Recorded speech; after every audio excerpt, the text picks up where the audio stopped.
My name is Jenna Carlisle, and my father told me I'd embarrass myself for daring to dream. All I wanted was to serve my country, but to him, being a girl meant knowing my place, quiet, safe, obedient. What he didn't know that day was this. I wasn't asking for permission. I was preparing for war. Before we get into it, tell me where you're watching from in the comments. Seriously, I love seeing how far these stories reach. It's kind of amazing. The kitchen in our old farmhouse always smelled faintly of coffee and barn dust, with a touch of bacon grease clinging to the air like history. It was where most of our family tension unfolded. Loud, messy, always too early in the morning. That day, it was just after 7 a.m., and sunlight filtered in through the lace curtains like it didn't know better. The house was quiet except for the hum of the fridge and the steady ticking of the clock over the doorway, and the sound of my own heart pounding. I was 17, standing at the table with my shoulders squared like armor and a stack of brochures in front of me like a battle plan. West Point, the Naval Academy, Air Force ROTC programs. I'd spent months researching them, stealing Wi-Fi at the library after school, dreaming in quiet corners while the rest of the world expected me to stay put and behave. Dad shuffled into the kitchen like he did every morning, already in his work boots, jaw twitching with some private irritation he probably couldn't name. My mother, Julia, was at the stove, spatula in hand, flipping pancakes with the same mechanical patience she used for everything, especially my father. She hadn't even looked at the table. I don't think she wanted to, but he noticed. "What's all that?" he asked, jerking his chin toward the brochures, his voice already laced with that low-grade condescension he reserved for anything that made him uncomfortable. I didn't hesitate. "Military school applications, I'm applying." There was a pause. Then that laugh, the short, barked kind that made you feel smaller than the words ever could. "Military school," he repeated, like I'd just suggested I wanted to be an astronaut. "That's no place for a girl. You'd last a week." His words didn't surprise me, but they still managed to cut like ice. "You think I can't handle it?" I asked, keeping my eyes steady on his. "Because I can." He took a long sip of his coffee and leaned against the sink, looking me over like he was assessing livestock, not a human being with dreams. "It's not about handling it. It's about knowing your place. Military life's not meant for girls, especially not soft ones who cry when they get yelled at." Behind him, my mother flinched slightly, her hand tightening around the spatula, but she said nothing. And that, her silence, hit me even harder than his words. It would have been easier if she'd told him to stop, if she'd just looked at me. But she didn't. She never did. I felt the heat rising in my chest, the sting behind my eyes, the tightening of my fists at my sides. I could have let it slide. I could have gone quiet and waited for the moment to pass like I had so many times before, but not this time. Something inside me, maybe the last fragile piece of my patience, snapped. "Then I'll embarrass you with honor," I said, each word slicing the air.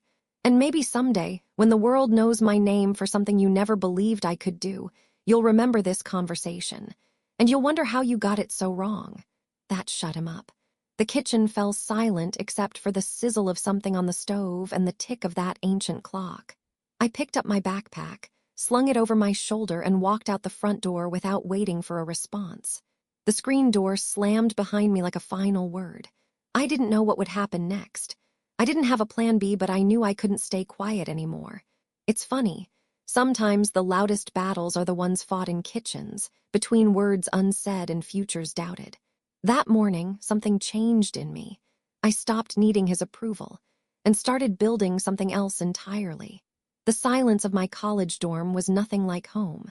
Gone were the creaky floorboards and clanging pots. No sarcastic digs, no slammed doors. Just the steady hum of a radiator and the quiet scratch of my pen moving across a journal page. I had traded the battlefront of our Ohio farmhouse for a twin bed in a brick building on a quiet street in Cincinnati. No chickens outside. No father sneering across the breakfast table. Just me and a dream that looked a little different than it had before. Military school hadn't happened. Not because I changed my mind, but because the world did. Rejections came in envelopes that praised my tenacity but declined to open their gates. Some cited funding.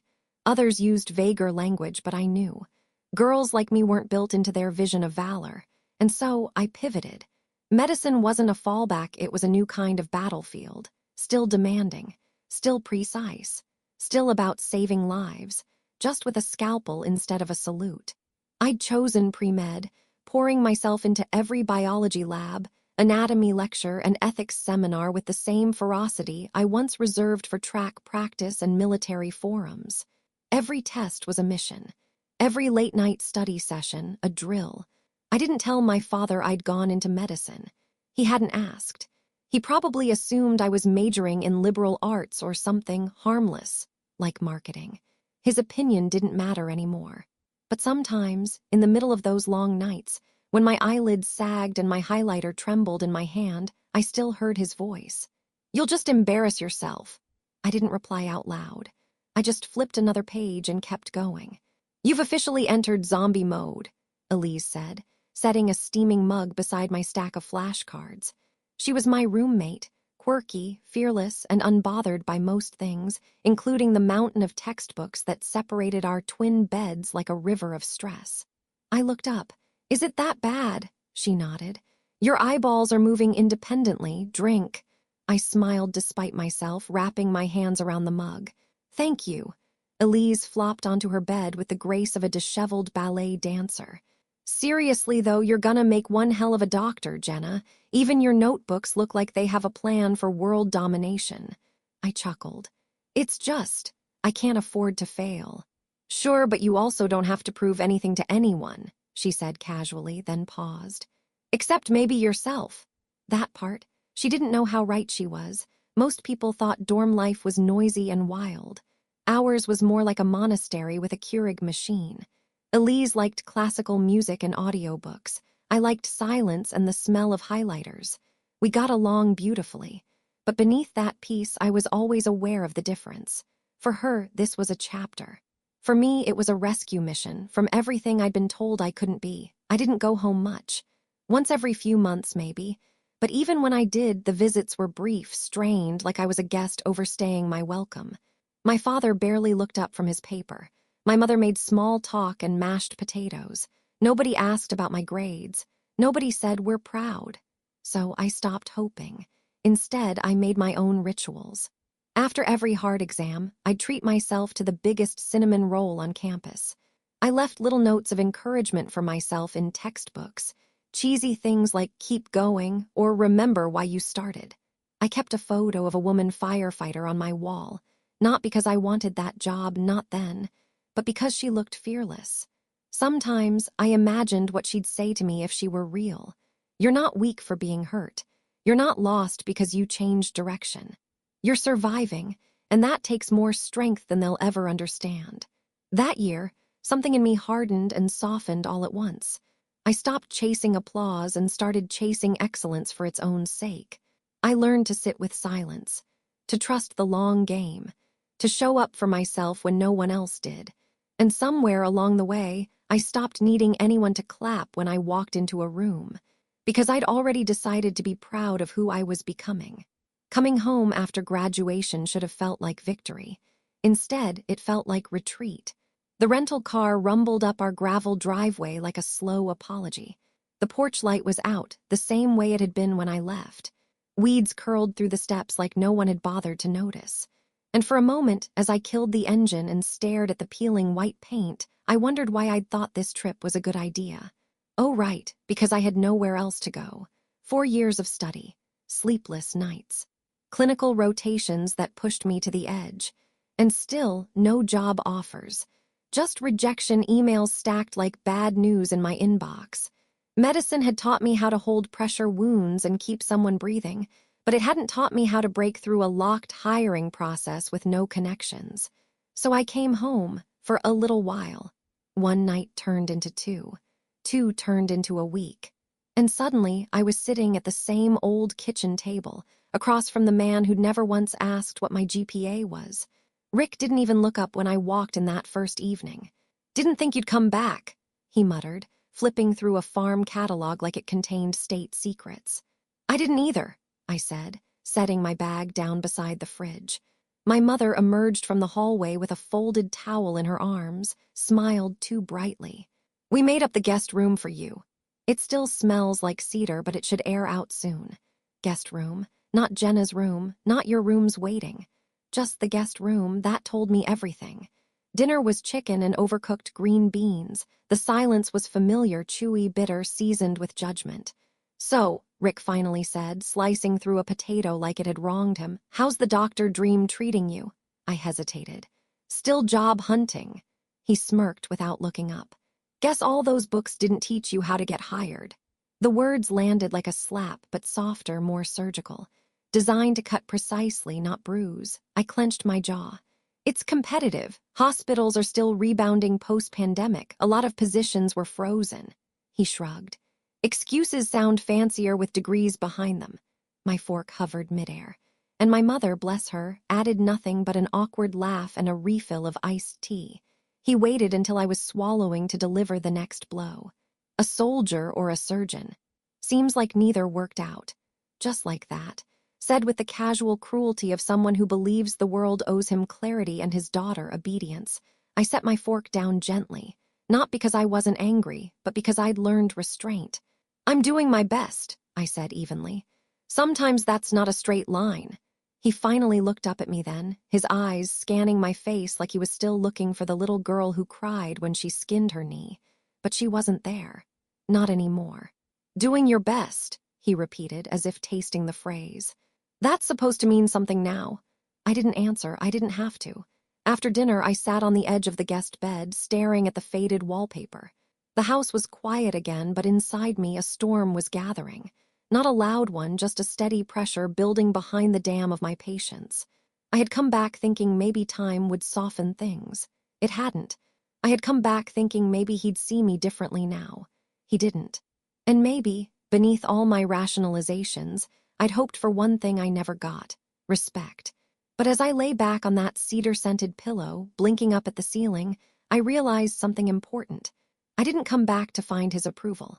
I came back to remember who I was, so I could stop letting his silence rewrite my story. It started with a flyer taped to the laundromat window. A plain sheet of paper fluttering behind smudged glass, edges curled from humidity. Now hiring, Dayton Fire Department. Women encouraged to apply. I almost didn't stop. I was halfway to the change machine, arms full of detergent and a week's worth of second-hand scrubs.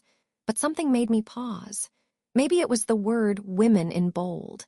Maybe it was the faint memory of a 10-year-old version of myself running drills in the backyard, pretending to rescue invisible victims. Or maybe it was that little ember in me, long buried under rejection letters and my father's smirks, whispering, this might be yours. Back in my tiny rented room, the kind with paper-thin walls and a fridge that hummed like it was anxious, I stared at the flyer for hours. Not a medical path, not the military one I was denied. Something else entirely. But still service, still courage, still life on the line, firefighting. I'd spent so long trying to prove myself in systems built to exclude me, I forgot there were other doors. Ones I could kick open myself. The application process was brutal. There was a written exam, logic puzzles, fire safety protocol, emergency medical basics. I passed. Then came the candidate physical ability test. 8 grueling events, stair climbs in weighted vests, hose drags, rescue drags, ladder raises. I trained in sneakers with the soles peeling off and ran laps around a high school track at dawn before shifts at the diner. There were days I thought my lungs would give out.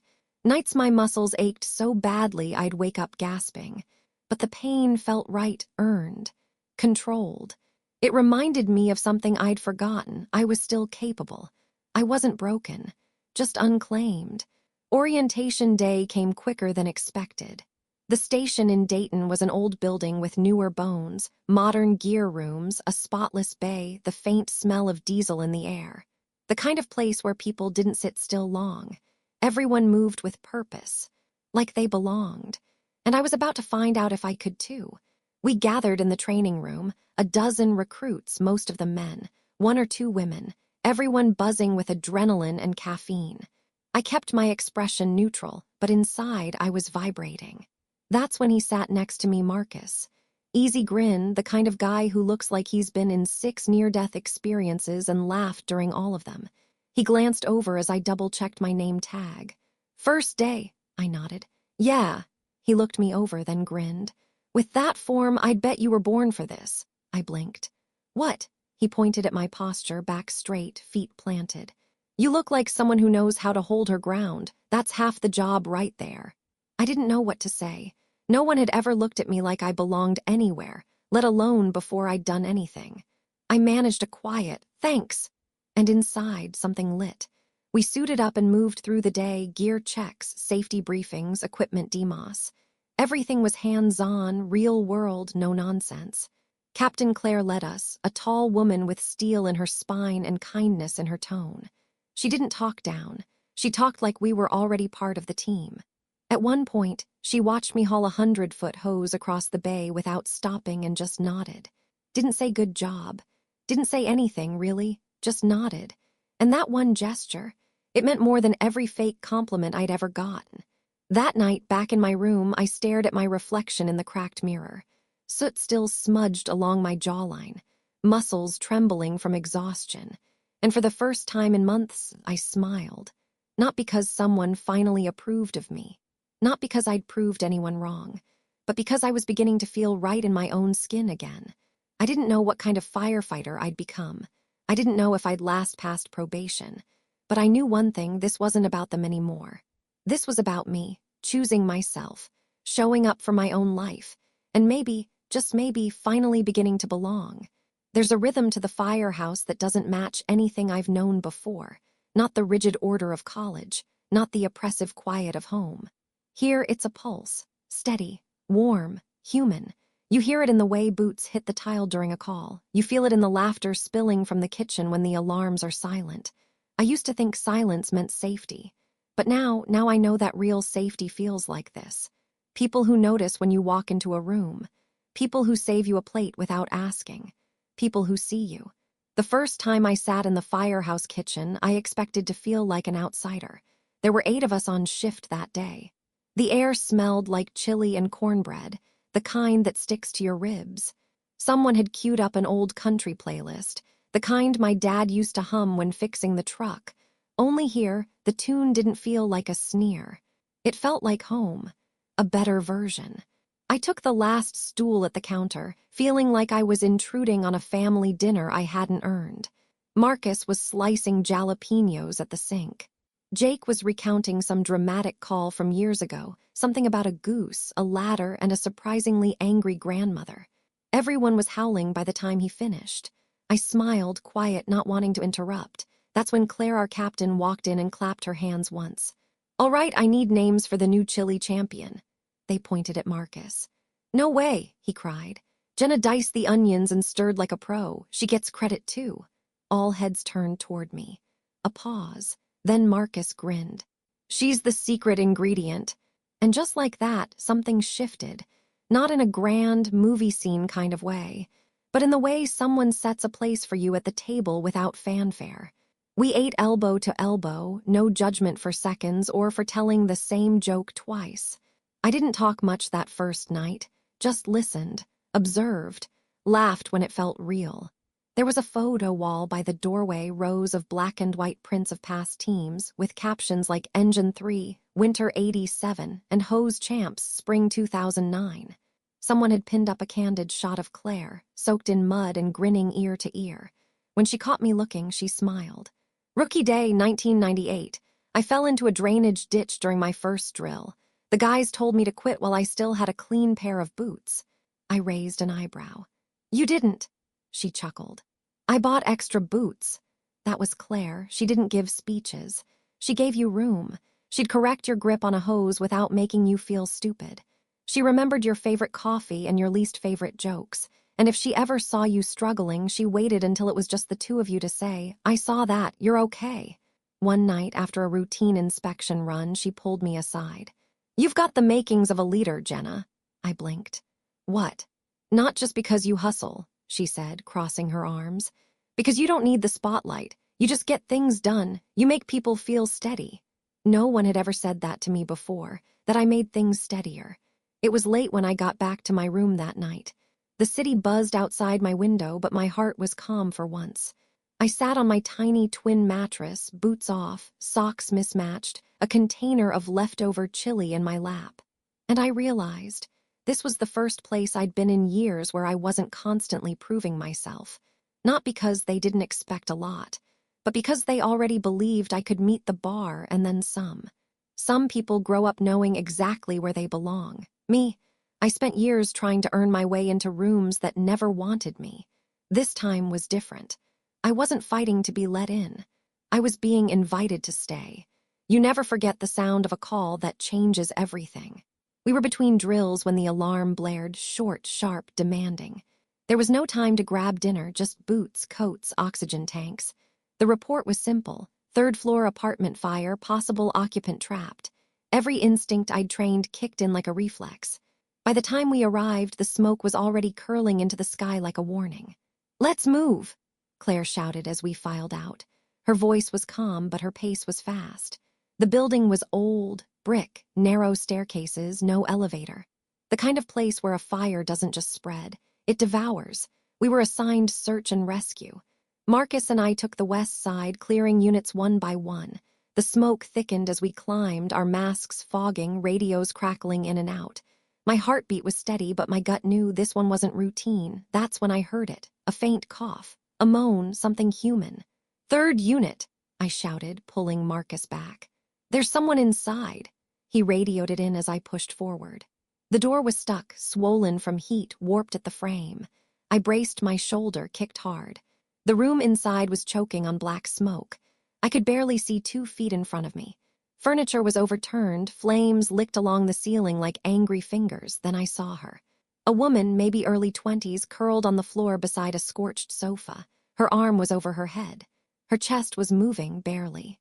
I didn't think. I dropped to my knees, hooked my arms under hers, and started dragging.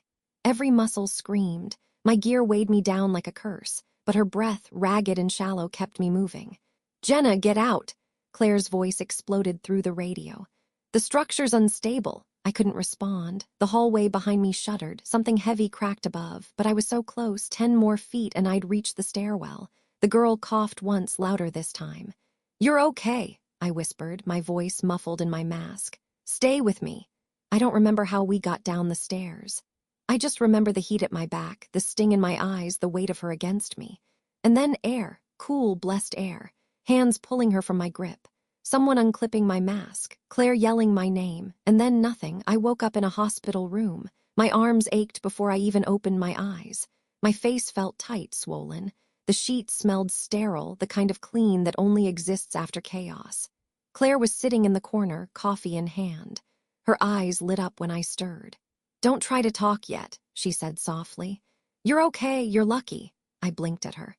"You went back in when the floor was already soft," she said, not angry, just shaken. "The building collapsed 5 minutes after we pulled you out." I stared at the ceiling, burns. They told me later, 2nd degree across both forearms, some facial blistering.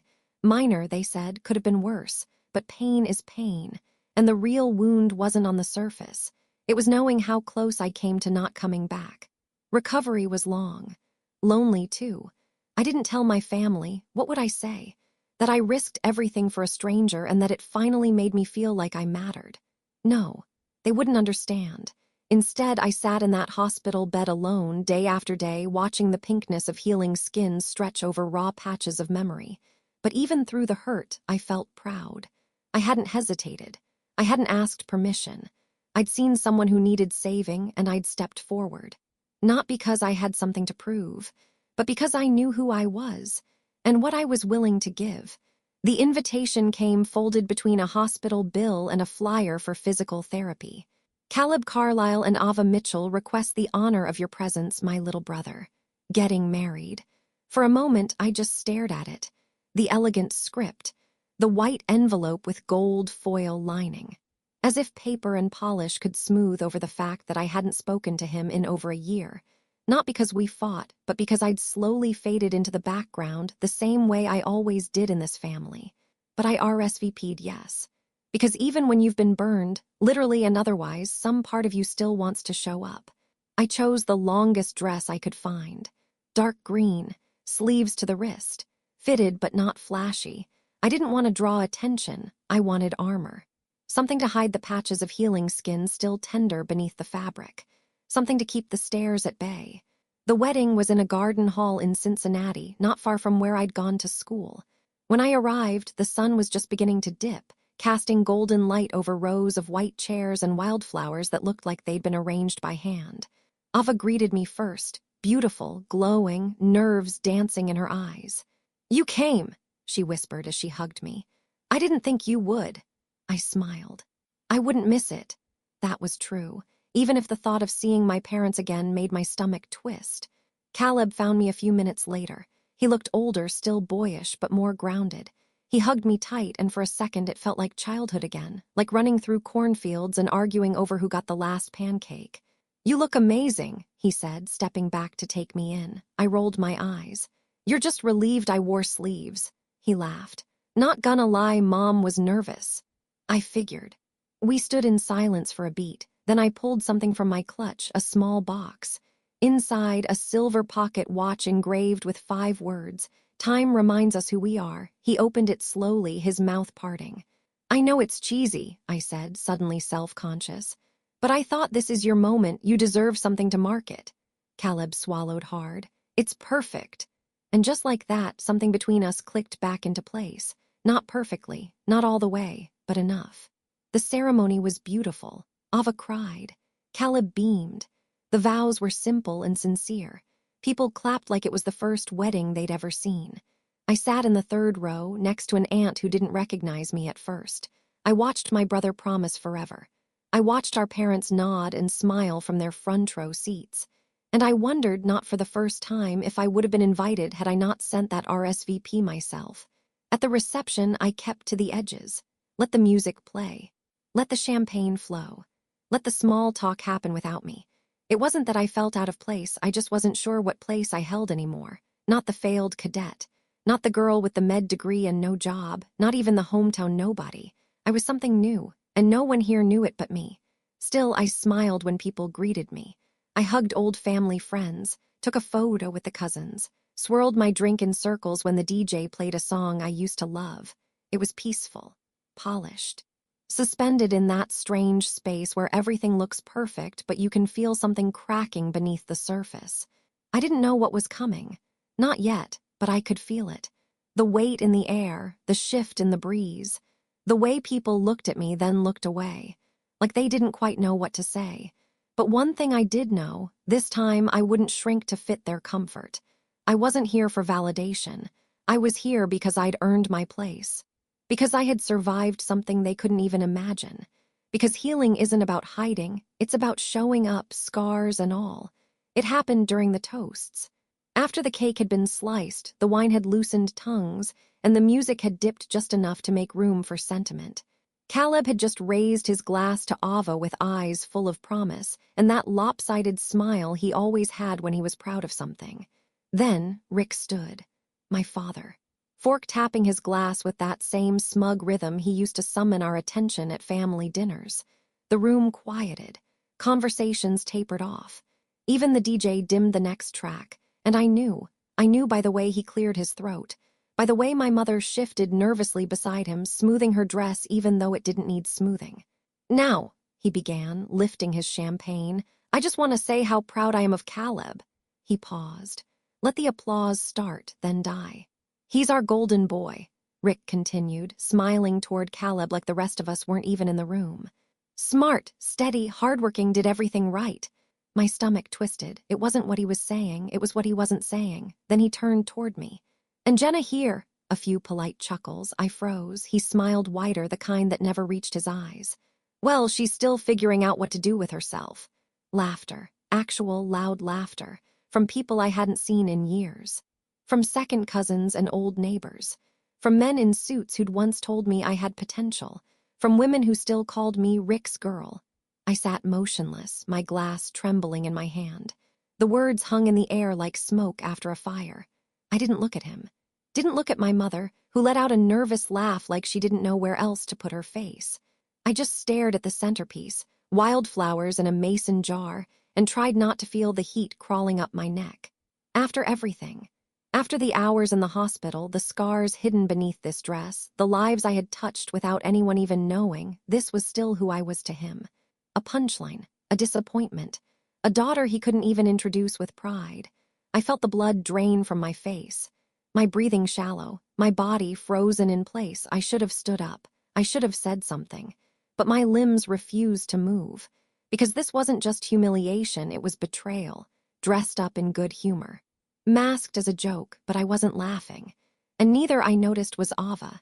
She was standing across the room, still in her gown, lips pressed tightly together, hands fisted at her sides. And her eyes, they were locked on me, not with pity, with something else, something sharp, fierce, unspoken. She stepped forward, slow but certain, like a woman who had something to say and didn't care who heard it. But before she reached me, the room had already moved on. Someone clinked a glass. The music picked up again. People turned back to their tables, pretending nothing had happened. And I sat there, feeling like I had disappeared.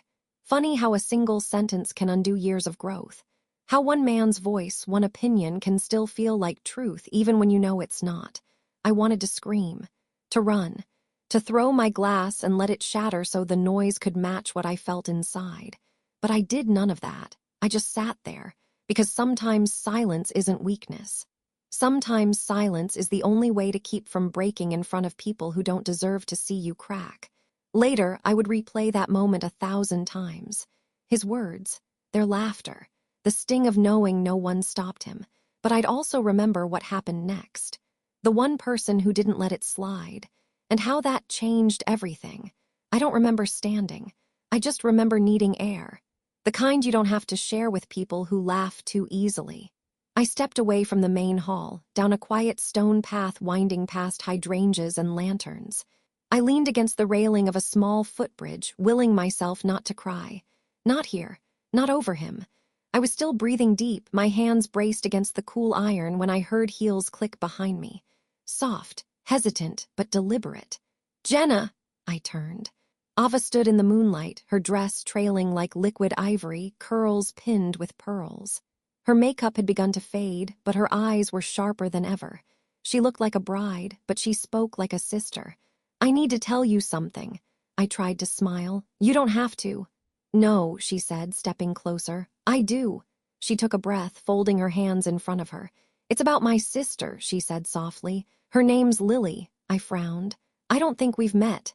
"You have," Ava whispered. "She just doesn't remember much, but I do." She reached into the clutch at her side and pulled out her phone, tapped the screen, turned it toward me. A photo. My chest tightened. A hospital bed. A young woman smiling weakly beneath oxygen tubing, her face half wrapped in bandages, but alive, very much alive. "She said an angel pulled her out of the fire," Ava said. "She was trapped, couldn't breathe, couldn't move. She was sure she was going to die. And then someone was there. Someone refused to leave her." I stared at the image. The timeline hit me like a wave. Lily, the woman from the fire, Ava's sister. "I didn't know," I said, voice raw. "She didn't either," Ava said gently. "Not until yesterday when she saw your name on our guest list and started crying. She told me, 'That's her, Jenna. I heard someone call her name when they dragged me out.'" I sank onto the edge of a nearby bench. Everything inside me unspooled, shock, disbelief, the ache of recognition. Ava knelt in front of me. "She doesn't stop talking about you, the way you held her, the way you told her to keep breathing, how you never let go." I couldn't speak. I didn't save Lily for applause. I didn't even know who she was. But sitting there, face to face with the sister I unknowingly gave back to the world, I felt something bloom inside me. Not pride, not relief, something deeper, validation. Not because I said I mattered, because someone else finally did. "I've waited all night," Ava whispered, "to find the right moment." She stood slowly, smoothing her dress, eyes burning with tears. "But you know what?" she said, voice growing steady.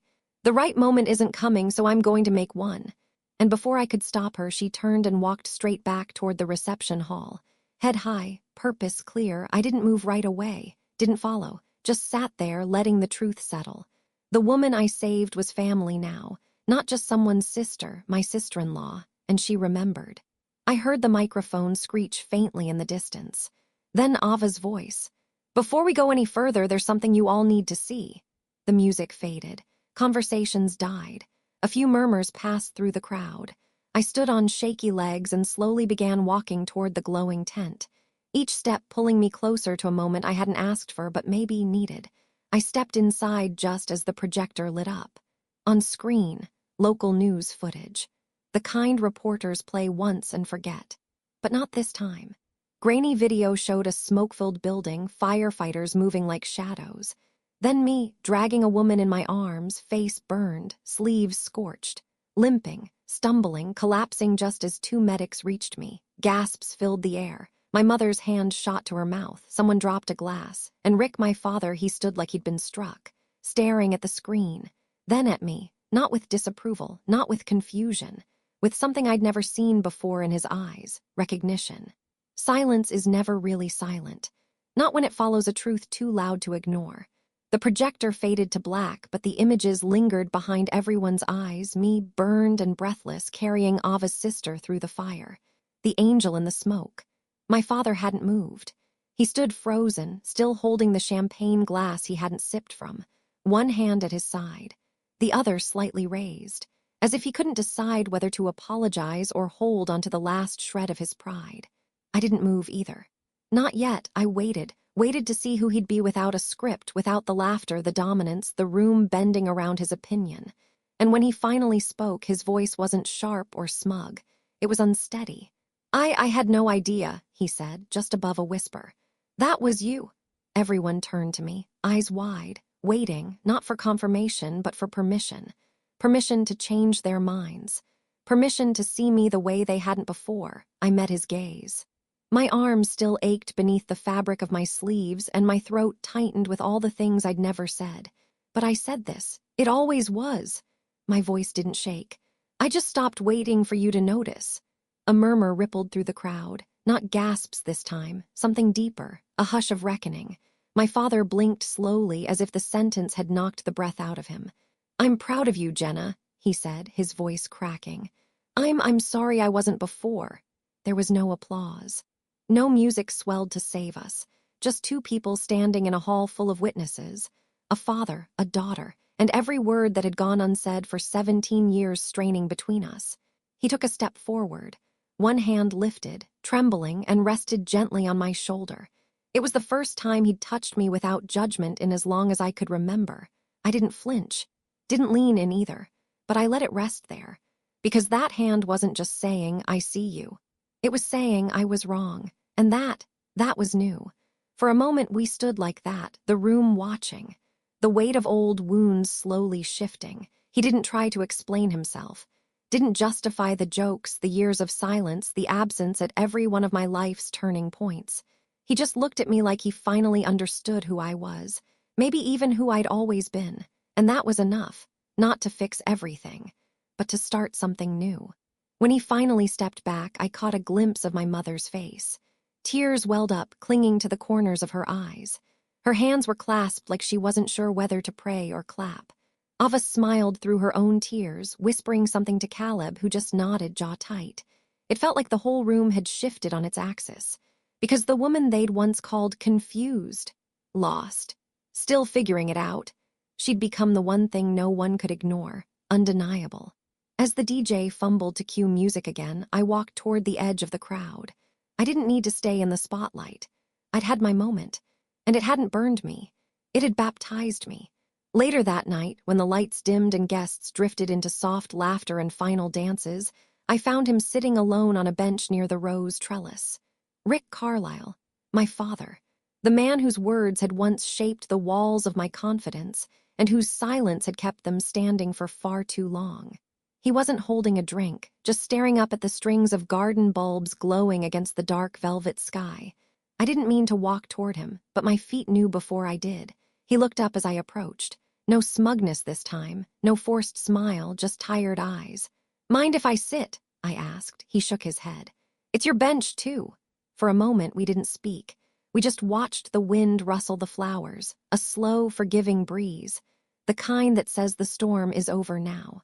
I replayed that footage 20 times in my head, he said quietly, trying to figure out how I missed it. I didn't answer, because there's no good way to explain what it feels like to be invisible in plain sight. I guess I thought I had you figured out, he continued, voice low. Always thought you were stubborn, restless, running from one thing to the next without sticking to anything." My mouth twitched. "I wasn't running, I was searching." He looked over at me, and for the first time, he didn't argue. "I see that now," he said. "But back then, I only knew how to see through my own lens, and I thought maybe if I pushed hard enough, you'd prove me wrong." "You didn't want me to prove you wrong," I said softly. "You wanted me to become you." He winced, not because it wasn't true, but because it was. A long silence passed between us. Then he said something I didn't expect. "I was scared, Jenna." I turned.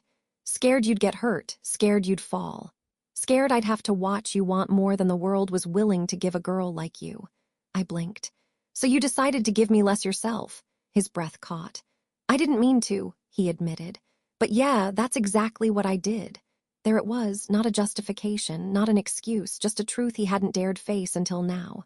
I looked down at my hands resting in my lap, scarred, strong, steady. "You know," I said, "you weren't wrong about everything." He glanced over. "I am stubborn and restless, and I do chase impossible things." I smiled. "But I also finish what I start, and I don't leave people behind." His eyes welled up then. No tears fell, but they gathered. Like a man realizing he'd missed watching his daughter become someone he would have been proud to know if only he'd looked sooner. "I'm proud of you, Jenna," he said again, quieter this time. "Not because of that video, not even because of the fire." He swallowed. "I'm proud of the way you kept going. Even when I didn't see you." My breath hitched, because that was the apology I never thought I'd get, and the one I hadn't known how badly I needed. We sat like that for a long time, not fixing the past, just breathing in the present. At one point, he chuckled. "You know, I used to think strength was about holding everything in, being the last one to flinch." I nodded. "Turns out strength is showing up anyway, especially when no one's clapping." He smiled. "You did what I never could," he said. "You stood for something without needing permission." The garden lights flickered above us, soft, gentle, like the first stars after a stormy night. He didn't reach for my hand, but I felt the distance between us shrink anyway. And for the first time in years, I knew we weren't sitting on opposite sides of a chasm. We were just sitting, side by side. Two people trying, two people healing. A year later, the air smelled like smoke again, but this time in the best way. Not panic, not fire alarms, not the suffocating sting of disaster. No, this was the scent of charcoal from the training yard, sweat from rookies hauling hoses, the iron tang of grit and effort. This was the smell of purpose. "All right, keep your shoulders down, don't fight the weight, move with it." My voice rang out across the practice lot as 6 recruits strained against ladders and lines. The sun beat down. Their faces flushed. But no one quit, especially not the girl at the end, Maya, 20 years old and 5 foot nothing, but twice as stubborn as the rest. She reminded me of someone I used to be. When the drill ended, I clapped her on the back. "You've got the makings of a wall smasher," I told her. She grinned, breathing hard. Yeah, and when you make your first save, you'll feel it in your bones." The other recruits gathered around the water cooler, talking like a family in the making. And me. I stood there, arms scarred but strong, clipboard in hand, radio on my belt. Captain Claire had promoted me to training assistant last month. Said she wanted the next generation to learn from someone who understood what it meant to fight for your place and keep it. I hadn't hidden my scars since that night at Caleb's wedding. They were visible now, uncovered, not out of defiance, out of truth.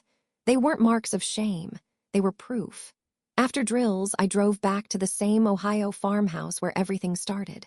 Once a month now, never more, never less. The gravel crunched under my tires as I pulled in. And like always, the screen door creaked open before I even reached the porch. Rick, he didn't rush. Just stood in the doorway with a cup of coffee in one hand and a pride he didn't need to speak aloud in the other. "Lunch is almost ready," he said. "Your mom's trying a new chili recipe." I smiled. "Hope it's better than Marcus's." He laughed. "Don't let him hear that." Inside, the kitchen was warmer than I remembered. Same tile, same cabinets, but something had shifted, me maybe, or maybe everything. He pulled out my chair at the table, a small thing. But after years of silence and sarcasm, small things mean everything. Halfway through the meal, he did what he always does now when someone new calls or visits. "This is my daughter, Jenna," he said. "The firefighter. The one who saved that girl in Dayton." It never feels like boasting. It feels like witnessing. And he never calls me the wild one or the difficult one anymore, just Jenna. And that's more than enough. After lunch, I sat on the porch while my mom tended her garden. I watched the wind ripple through corn stalks. I used to hate this view. Now it's just a place I outgrew, not a prison, just one chapter. And I've written a dozen more since. That night, I got a message from Ava. A photo. Lily standing next to a community college sign holding a book titled Emergency Medicine 101. The caption, she's enrolling, says she wants to give back. Because of you, I blinked fast. Then typed back, tell her she already has, so here I am. A woman once laughed at, overlooked, mocked in front of strangers. A woman who saved someone before she saved herself. A woman who learned that dignity isn't something anyone grants you, it's something you claim. You earn it in fire, in silence, in showing up anyway. And if you're lucky, one day you stop needing anyone else's permission to shine. A few weeks ago, a young woman stopped me after a community safety demo. She looked maybe 19, wearing a hoodie 2 sizes too big and nervous energy humming beneath her skin. The kind of girl I used to be, tucked small, careful not to take up space. Jenna, she asked, almost apologetic. Yeah, I smiled. What's up? Her hands shook as she pulled a folded letter from her pocket. I don't know if I should give this to you, she said, but my brother was saved by your team last fall. You weren't even there, but they said your training helped keep him calm. He told me that. She pressed the letter into my hand and rushed off. I haven't seen her since, but I read the letter that night. It didn't thank me for saving anyone. It thanked me for existing, for being visible, for being the first, someone like me she'd seen in a role of power, calm, and command. I didn't know I could want this, she wrote, until I saw you do it. That one line undid me more than the fire ever had. Because all those years of silence, of trying to speak up in rooms that talked over me, of chasing titles just to be taken seriously, none of it was wasted. Even the worst days had left something behind. A footprint, a flicker, something someone could follow. I used to think power was loud, was sharp, was earned only through fight and friction. But now I see it's also soft. It's the ability to stay, to witness, to keep showing up even when no one claps. Sometimes power is whispering, I'm still here, and meaning it. At the firehouse, we now run a mentorship program for girls in high school. Maya, that tiny powerhouse from our rookie crew, leads it with me. She tells the new ones what I never heard at 17. You don't have to prove you're allowed to be here, you already are. And I watch their shoulders settle. I see the way their stances widen, like they're no longer asking permission, like they're claiming the ground under their own boots. As for my father, he still gets awkward sometimes, still catches himself before making a joke that doesn't land. But he tries. He listens. And at every community banquet, without fail, he says the same thing when people compliment me. I didn't raise her to be this brave. She taught me what that looks like. And I believe him. So here's what I'll leave you with. You don't need someone else to validate your voice before you speak. You don't need applause to keep standing.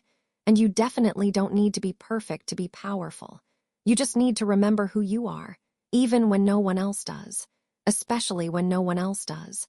Because one day, maybe quietly, maybe all at once, the world catches up. And when it does, you'll already be ready.